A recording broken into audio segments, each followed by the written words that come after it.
So, good morning. I am Xena Pabico and I will be your instructor for today's topic. So, before that, can I ask you to turn on your camera and introduce yourself shortly?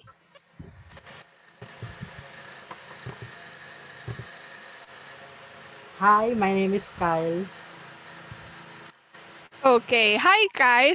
Hi, Kyle. So, I'd like to ask you to keep your cameras on and your microphones off during the duration of our discussion. So, I would also like you to look at the bottom of your screen and look for the heart emoji, heart icon. So if you need me or you'd like to ask a question, simply click that button and I would try to accommodate you. Can you try clicking on the heart icon now?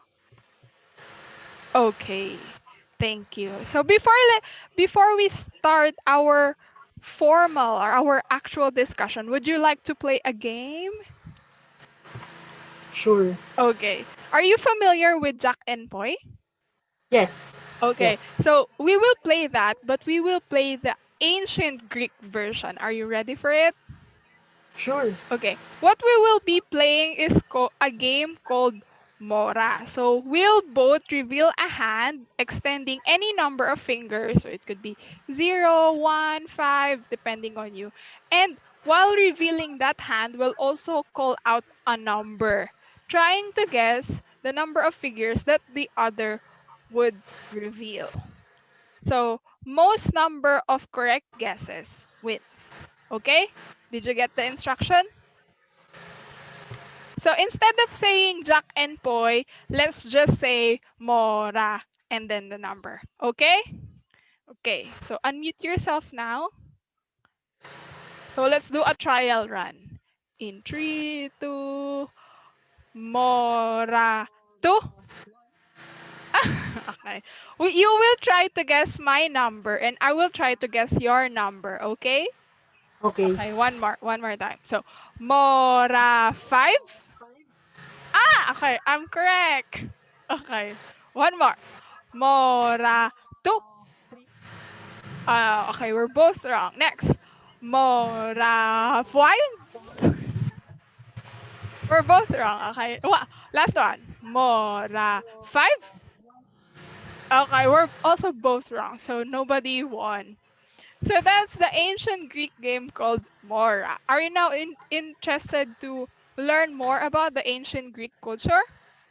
Yes, it sounds all new to me, so I am very interested. Okay. So before that, when you hear the words or the term ancient Greece, what comes into your mind?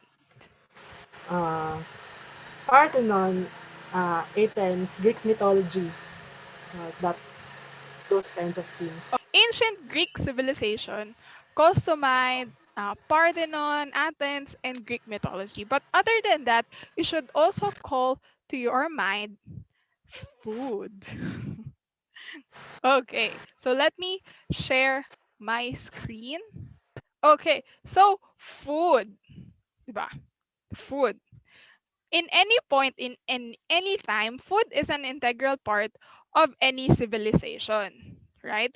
So because of agriculture, it set apart civilizations from hunter and gatherer settlements. Agriculture paved way for ancient people to focus more about their society instead of worrying of what they're about to eat in the next winter. So food then, as now, became an identifying mark of culture. So it was defined by economic or social rank. These are some of the staple food items in ancient Greek. These are olive oil, as you can see here, wine, and of course the bread. And a fun fact for you, ancient Greeks drink wine diluted in water. They don't just drink it plainly because for them, drinking it plainly is a barbaric way. So they add water into their wine cups. So, would you like to learn an ancient Greek dish while also learning about ancient Greek civilization? Yes. Yes. Okay. After cooking, you as a student would be able to identify some of the aspects of ancient Greek life. You would Pwede ba? also be able to relate the influences of ancient Greek civilization to modern civilization.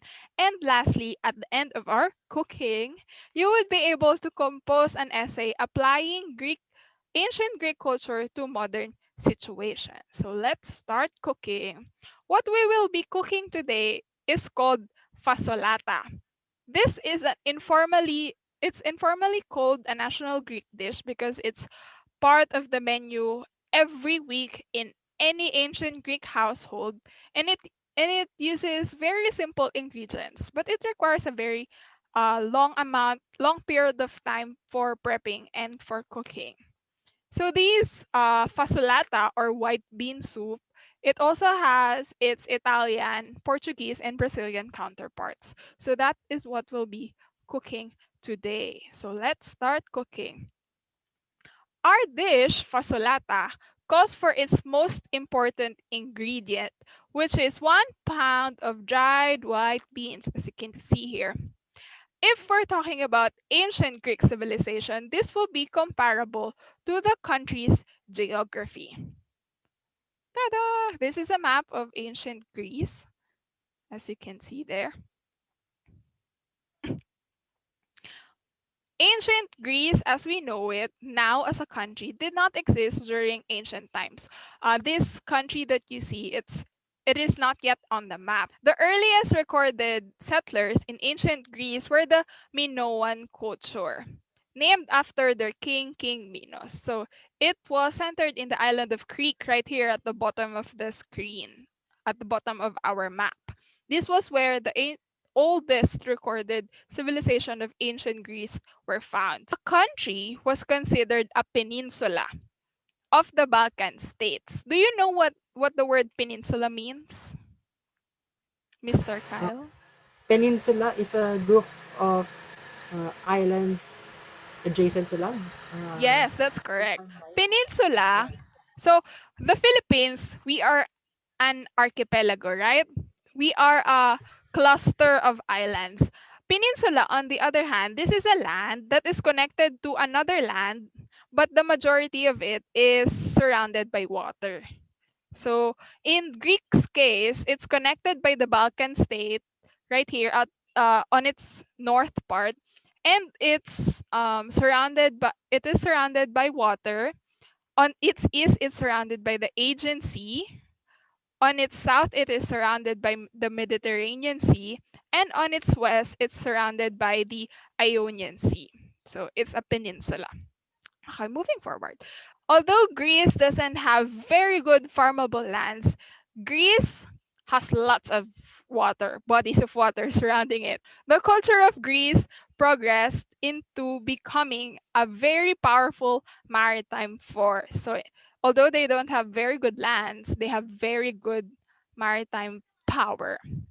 So, trade and contact with their neighboring countries made them flourish. So, instead of one big country, Greece was made up of independent city states or polis. So, we see here Delphi, Athens, Mycenae, Sparta, Olympia, Knossos, or Minoan. So, they are called city states. They aren't just one big country, but they are made of city states or polis.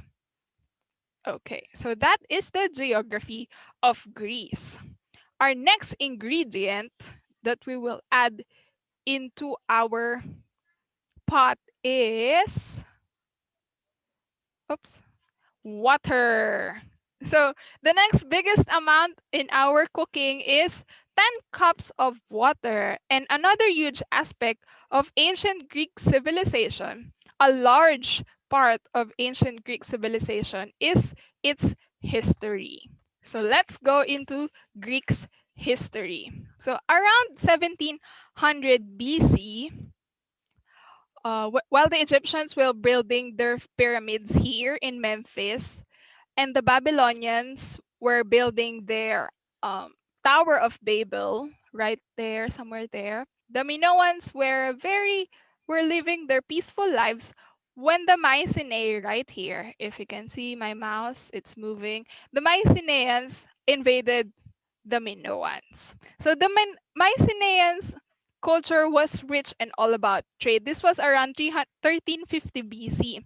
But they had a war with their neighboring country, which was Troy, and they won. The Mycenaeans won. Troy is right here in the gray area of the map. So they had a war with Troy and they won. But this was around 1250 BC. So, but later on, the Mycenaeans were invaded by a barbaric tribe called the Dorians.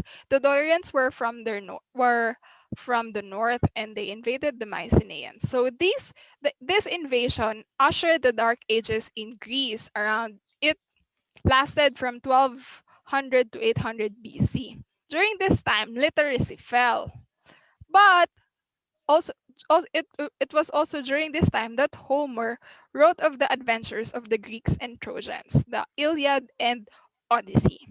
So, although Greece had not much farmable lands, they had a very powerful maritime force. So, they thought, instead of farming, let's just colonize other people and build our lands on their land. So, that's what they did.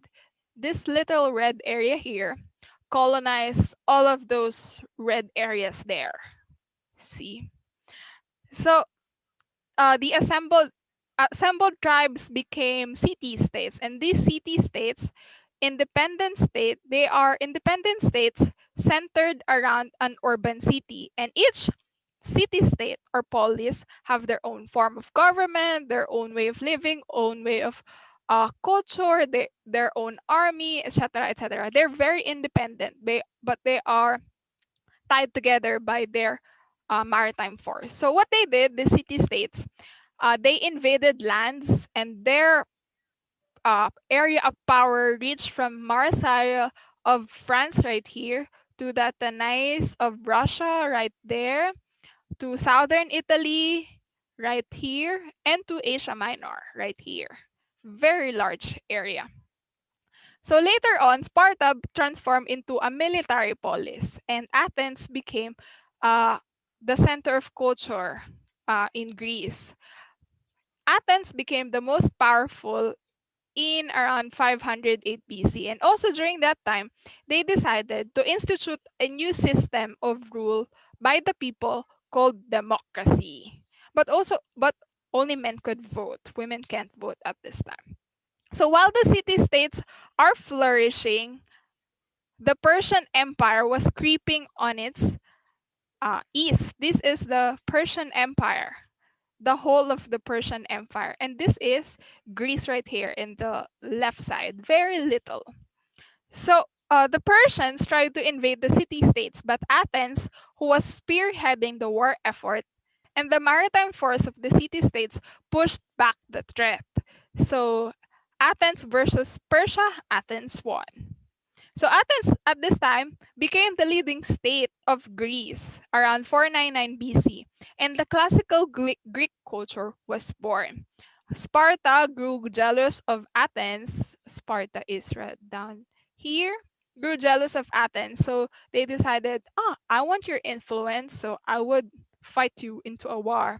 So the Peloponnesian War took place for the next 27 years, and Sparta won this war. This was around 404 BC. So Athens fall, Sparta won, and the Greek was in disarray. They were not united. So the city-states were undivided and easily succumbed to the invasion of the growing force from the north, headed by the Macedonians, led by King Philip II. Alexander the Great, the son of Philip II, invaded Greece and united it to fight the Persian Empire. So Alexander the Great won and moved on to Asia. So Alexander was able to conquer much of Asia and start his own empire. So this is the entirety of the Macedonian Empire. So from here to Greece, Alexander the Great was able to bring the Greek culture to the east towards here. He was able to bring the culture into the Greek, into the Egyptian, into the Persian, into the Indian, and became the Hellenistic culture. The mixture of those culture became the Hellenistic culture. Rome later invades the fallen empire after Alexander's death. This was in 146 BC. Now let's add the next ingredient into our pot, which is a Greek staple food, which is olive oil. Let's add cup of olive oil into our pot. Moving forward, let's talk about the people and the society of ancient Greece. So social classes existed even in an ancient civilization like Greece. And like modern times, the disparity between the classes is very big. First, we have the aristocrats. These were the members of the nobility and were owners of vast inherited lands. So during ancient Greek time, you can't acquire a land. You have to be part of the family or marry into the family to get a piece of land. So these aristocrats, they don't work their own land. They have slaves that work the land for them. And because of the stable income and free time, these aristocrats can now participate in politics, philosophy, and the arts. Next are the common folk. These were mostly farmers, merchants, and foreigners. So in Athens, if you are a common folk born in Athens, you can enjoy full citizenship rights and participate in the assembly, but only if you're male and if you underwent military training. So foreigners, however, they are protected by law and they have opportunities for upward mobility, meaning they can own their own house, they can own their own business. They don't have the full rights of citizenship. In if you're from Athens naman, citizenship was only awarded to individuals that could trace their ancestry to the original Spartan family. So if you're not from Sparta originally, if you're an immigrant, X, you don't have citizenship rights. So next are slaves. Slaves made up more than half of the Greek population. So they have so much slave. They have so many slaves. S- uh, as the country progresses, the slaves who doesn't have the protection of the law, who doesn't have the rights of citizenship, they are the ones that suffers. So they did most of the manual labor, they farmed the land, they work long hours, but they only have very little food. So because of the big population in Sparta, particularly, in Sparta there are 7 slaves to one Spartan. That's how big they are. Slaves lived in fear because of the regular threats coming from the Spartans, because the Spartans were scared that because of their big population, the slaves would rise and lead a rebellion. So, to call that idea, they regularly killed the slaves. Very not good. Next are the women. So, men and women's lives are very much different from each other. While men can attend military training, go to school, eat dinner with friends, and talk about politics and philosophy, women are not much better than slaves. They receive no formal education. They have limited contact with male until their arranged marriages. And these arranged marriages usually happened when the women are young, like around 15 years old, while the male are very old na, like 30 years old. Arranged marriages like that. Women are were also tasked to raise their children separate from men. They don't have even the rights to vote. Only men can attend the assembly and participate in Athens democracy. Ah, word of the day. So here we have symposium. So Google defines the word symposium as a conference or meeting to discuss a particular subject. But in Greek's context, symposium means a meeting or a dinner with friends. So for example, you hang out with your friends, with your male friends lang. Women can't join. You talk around you talk around dinner, you talk about philosophy and the arts. That's a symposium, okay? Plato also have a famous philosophical work called Symposium. The Plato's book entitled Symposium, was about a group of friends talking around dinner, talking about love. That is what Plato's book is about. Next vocabulary word is assembly. In Greek's context, an assembly is not a gathering or like a flag ceremony. An assembly is a lawmaking body. These are a group of men that were tasked to debate and argue if a particular law is about to be accepted or denied. Oh, another vocabulary word we have is democracy.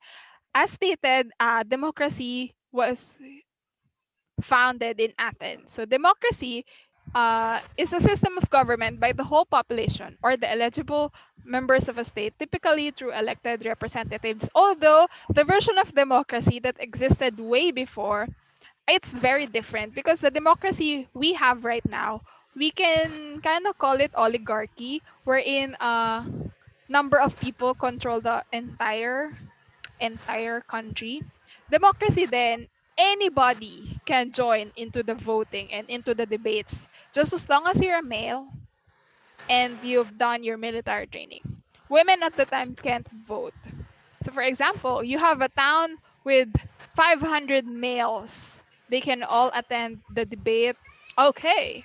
While our white beans, water, and olive oil are boiling in a low, medium, low heat, 1 to 2 hours, let's prepare our vegetables, starting with carrots. Let's prepare our two medium sized carrots. While preparing the carrots, let's talk about the Greek gods. Okay, so in Edith Hamilton's book called Mythology, the gods and goddesses who ruled the I'm sorry, that's word, who rule the world, World, world, yes. world. Oh, look at my ugly handwriting. Okay, who ruled the world were of human form. As you can see here, they look human. They have arms and legs. Okay, next. Next page. Unlike the deities of the Egyptian and Mesopotamian mythology, the Greek pantheon possesses human physical characteristics, but they also embody the emotional flaws of humans. So, if you would imagine the Egyptian gods, which were part cat, part man, part owl. No, no, no. They don't have owl. Part eagle, part man. Those were the Egyptian gods. But in Greek mythology, the gods were they look like humans. So, although the gods are very powerful, very beautiful, they are not omniscient and they are not omnipotent. But like the Judeo-Christian God, which was described as omniscient and omnipotent, the Greek gods, they are fantastical beings, but they also have human flaws. They are prone to jealousy and they are prone to excessive partying. So that, like that. So in ancient Greek religion, there are no sacred martyrs, there are no saints, no written commandments. So what they did was the Greeks developed their own tales about their own gods, and their writers explained how the world came to be. So they also explained how seasons change, although the gods resemble humans, they have human flaws, these great beings serve as a reminder for the ancient Greeks that they have human limitation. Okay, let's move forward. So let's prepare the next ingredient for our dish, which is celery and bay leaf. So these two vegetables would add flavor to our dish, like how education brought progress to Greece. So the Greeks value education because for them, this is a way for human beings to be perfected.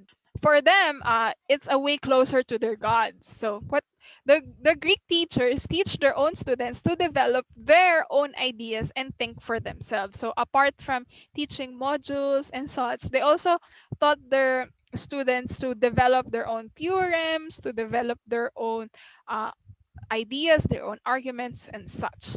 The exchange of thoughts between scholars are very much open and very much done freely. So there is no secret school. There are no fights between the schools like UP and Ateneo and LaSalle. Walang ganon. The exchange of ideas and thoughts are very much done freely.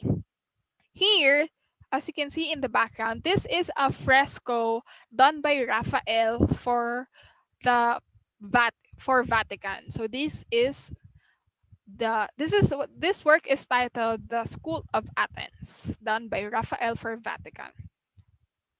Okay, so here are some of the great Greek great thinkers of their time, which are very much still famous today. So we have Socrates, who dedicated himself to reason, truth, and virtue. He believed that true happiness depends on the goodness of one's soul. We also have Plato right here, which is Socrates' student and the founder of the first school for higher education called the Academy. He also expanded Socrates' idea of into a wide-ranging philosophical system that examined the nature of reality.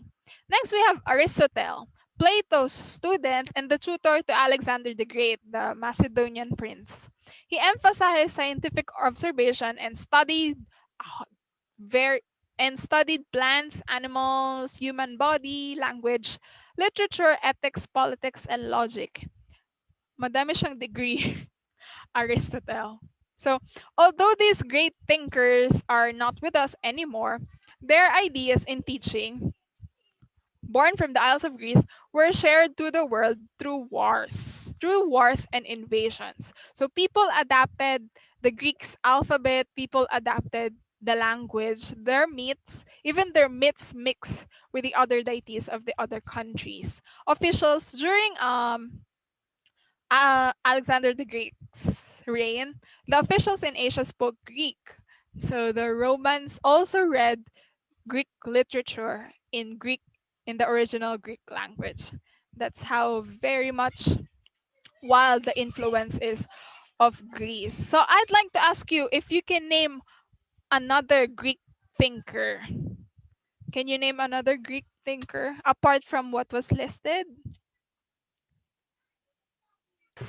Pythagoras. Pythagoras, yes. The proponent of Pythagorean theorem. Okay, thank you, Yes. Mr. Kyle. Let's move on to our next ingredient, which is. Oh, before that, let's talk about some vocabulary words. First is fresco.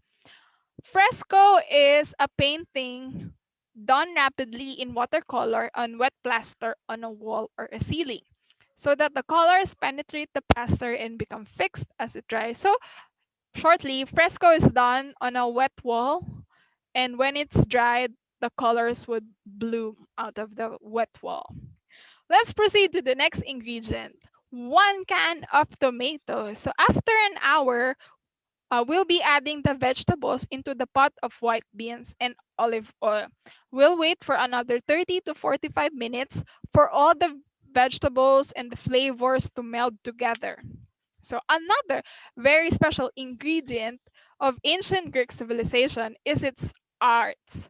Very so I would like to show you this video showing the importance of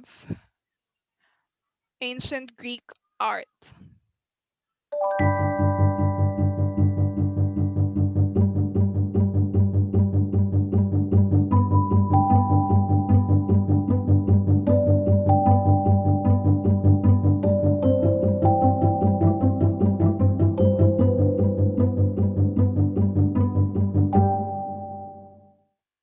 A lot of people only think of the ancient Greeks as the inventor of the Olympics, but they had many artistic accomplishments as well that influenced art for centuries afterwards.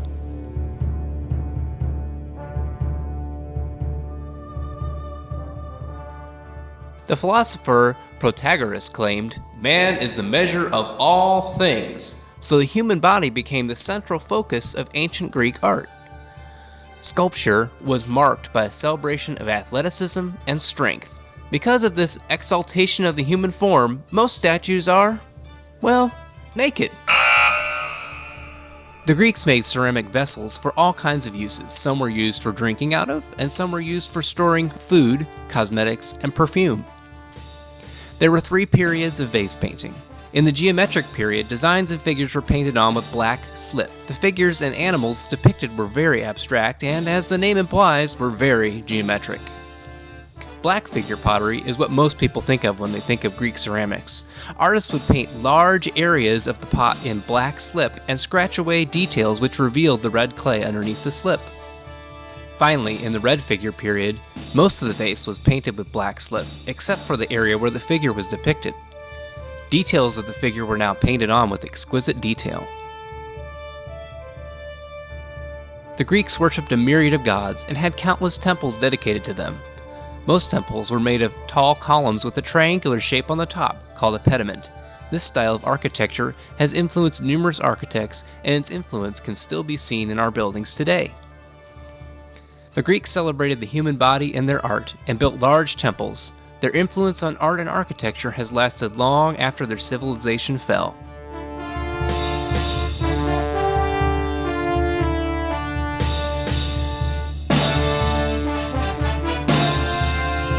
So that was ancient Greece and its art. Can you name any art influence that you can observe from ancient Greece?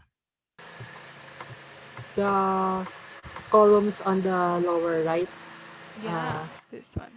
architecture, and the vase on the left.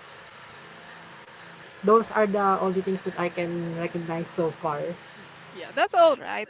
The columns are very much noticed even until today. If you visited the Metropolitan Museum of Art and the National Museum here in the Philippines, you can see these very tall columns inspired from ancient Greek architecture. So let's move on to our last and maybe the least ingredient for our dish, which are salt and pepper. This may be unspecial ingredients to our white bean soup, but salt and pepper adjusts the flavor and changes the dish. Salt and pepper may be minuscule, but they are also enduring. And these tiny ingredients changes and shapes the dish, like literature to civilization. So let's discuss the different forms of literature from ancient Greece. So we have lyric poetry right there. So lyric poetry peaked at the island of Lesbos, the hometown of Alcaeus and Sappho. These are works that are shorter than epic poems, but they are more personal because they describe thoughts and feelings. So this is Sappho and his work and his collected works. An example of Sappho's work is right here. So, what we have of the ancient Greeks writers' works now are just fragments. What we have now are just fragments, not the entire works, because those haven't survived time. So, an example of a fragment of Sappho's work is here. So it says, "You may forget, but let me tell you this. Someone in some future time, time will think of us." So that's Sappho from The Art of Loving Women. So another form of literature from ancient Greece is drama. So drama is one of the most important form of literary tragedy. This work talk about the fall of a tragic hero. So uh, drama were not written, okay, during ancient Greece. These are performed. So what later writers did was they compiled the drama into written form, and that is what we now have. But these are usually written in trilogies, and the only surviving drama trilogy is the one written by Aeschylus right here, the Oresteia. What the other dramas that we have, they are not the entire trilogy, they are just like parts of the play. So the only surviving trilogy of a drama that we have is from Aeschylus right here. Some of the most famous writers of drama, apart from Aeschylus, is Sophocles and Euripides right here. Another form of literature are comedies. So these are plays that are written to poke fun at society, politics, and people. These works may include fart jokes. I'm not kidding. They include fart jokes. The most famous writer of comedy is Aristophanes, right here. This is one of his works, Birds and Other Plays. So ancient Greeks' most enduring form of written literature is epic poetry. Epic poetry is defined as long narrative that deals with the hero's adventures and deeds. This hero may reflect a culture's idea and values and beliefs at the time. Okay, this will be our next topic. So this will be just a very small introduction to our next topic. Okay, so epic poetry devices, these are some of the epic poetry elements. You can see these elements in any epic poetry. Number one are events that are set in majestic scale. So this could be heroic battles, dangerous quests, so and so forth. It also, every epic poetry also have extraordinary people doing extraordinary things, like Hercules and his 12 missions. Epic poetry also have supernatural factors like gods and monsters and magical creatures. Epic poetry also includes a reflections of the writer's literary style. Epic poetry were originally and traditionally performed orally, so there weren't actual written epic poetry. So what happened was the writer, because I'm the writer, I'm transcribing the work. Some of my style and biases and prejudices may have affected the written output. So it may have reflected my own literary style. Epic poetry also includes very rich language. It also have tons of epithets. Epithets are epithet right here. Epithets, these are descriptive words or phrases that characterize a person or things. For example, the swift runner, the beautiful lady, the long discussion. Those are epithets. But in epic poetry, these are much longer, like the beautiful, fair maiden lady, something like that. Epic poetry also includes long, very long lines of simile. For example, this is the book, a paragraph, just a paragraph. It could just contain a a very long lines of simile, but it's only describing one thing, like that. Greek writers like that. So Greek writers do long lines of simile because they for them it adds drama into the work. Epic poetry also put a great emphasis on the value of honor. So the characters in these poems, they are always fighting for something. For example, they are fighting for love. They are fighting for the country, something like that. In Iliad, Achilles was a person of great honor. Okay, next, our epic poetry contain the will of the fates. In For ancient Greeks, for them, fate controls the heroes, fate controls the lives of the individuals. For them, every person has a distinct fate at birth, and you have to accept it. You can't run away from your fate. You mustn't avoid your fate because bad things will happen if you go against your faith. Epic poetry also includes an emphasis on the hero's limitation because these are just they may be extraordinary people, the heroes of these poems, but they are still human, they are still mortal, so they still have limitations. They aren't like gods. Epic poetry puts emphasis on their humanness and like that. Okay, so that's it for epic poetry and the forms of literature. For our next topic, we will be discussing more about this particular form of literature, and we will be discussing about Iliad. So that's it for our dish. We are done cooking. We are done discussing about ancient Greek civilization, and we are done cooking our ancient Greek dish, pasolata. Do you have any questions for me, Mr. Kyle? None so far. Okay. All right. If you have no questions for me, we will review our lesson. Okay. I have questions for you. I want you to answer this quiz. So list down as much ancient Greece aspects and ancient Greek influences to modern civilization that you can think of. So I would put this in our chat box. Okay. There. Can you see it? Can you see it? Mr. Kyle, please use your microphone. Yes, yes. Okay, you have 5 minutes to answer that quiz, and then I would want you to come back into our Zoom meeting. Okay, time starts now.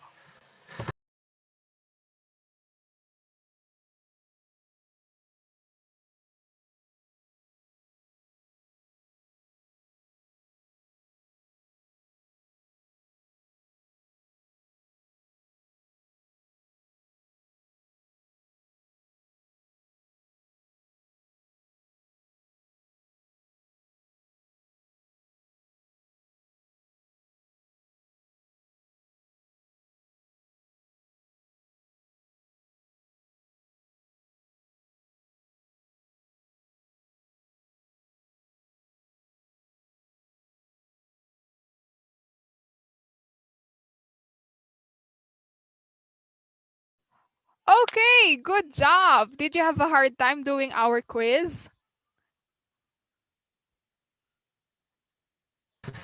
Somewhat challenging, but I think I aced it well.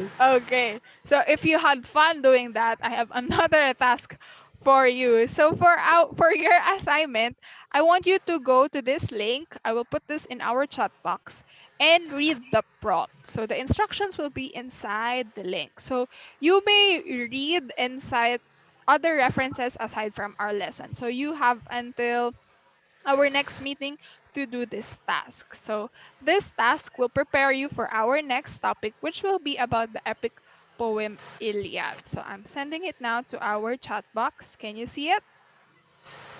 Yes. Okay, so that's it for today.